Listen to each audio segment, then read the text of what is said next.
For years, people have been arguing with each other about whether or not video games are art. On one hand, video games are a consumer electronic, but on the other, they can be projects lovingly crafted by individuals with an artistic vision.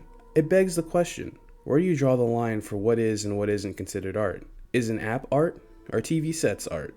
What about IKEA furniture? Everyone will have their own lines and qualifications, but to me, the answer has always been clear.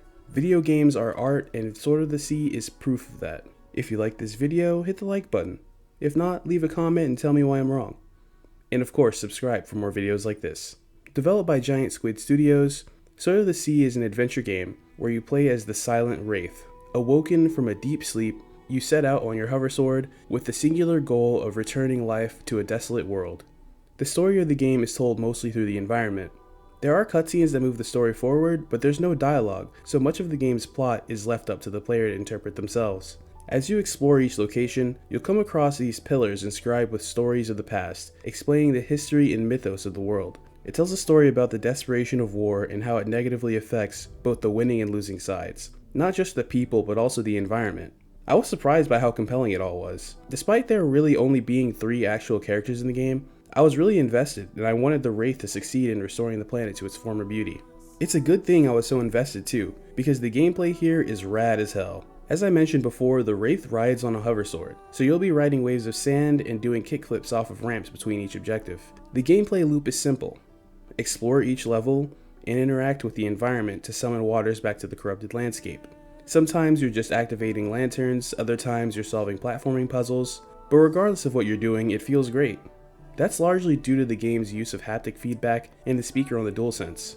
The crunch as you slide over rocks, the tiny ticks and tacks when you glide over the sandy surfaces. You can almost feel every granule of sand and the flow of the water as you cut through the environment with your hoversword.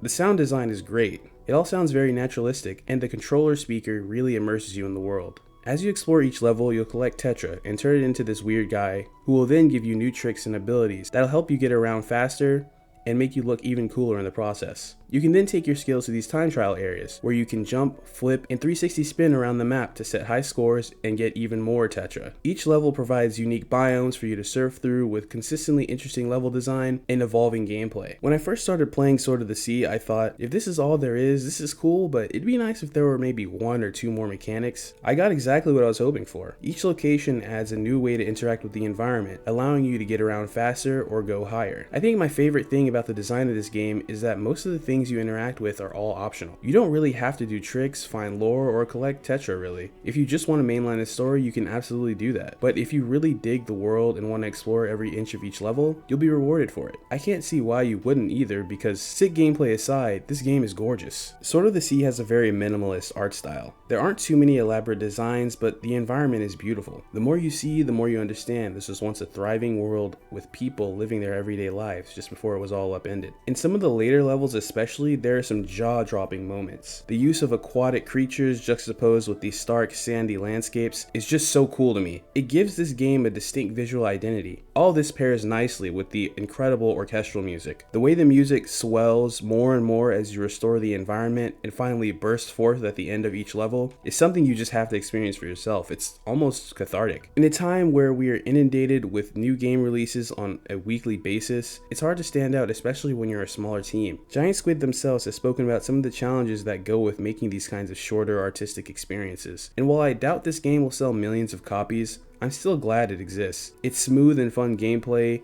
surprisingly intriguing lore, and beautiful visuals make it a standout for me in a year chock full of great games. But what did you guys think? Did this game give you Tony Hawk or Jet Set Radio vibes when you played it? Did you end up enjoying the story as much as I did? Let me know down in the comments. Until next time, sleep tight everybody. I know I will.